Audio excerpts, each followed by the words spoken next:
Ivan, ano yung agenda ni Ombudsman Remulla sa unang araw sa kanyang bagong opisina? Aga meeting kasama ang mga division chief ng Office of the Ombudsman ang unang ginawa ni Ombudsman Remulla dito sa kanyang bagong opisina ngayong araw.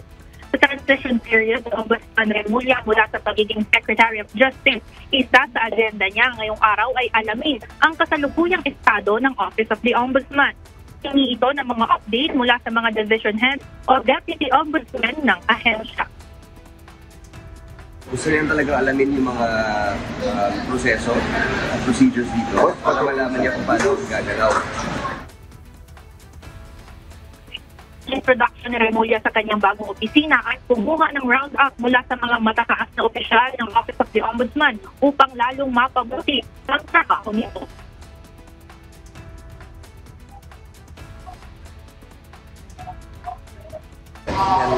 Of course, as his first acts, meron niyang iibahin din, may gusto siyang proseso na, and then obviously, we will only decide to discuss yung mga significant cases.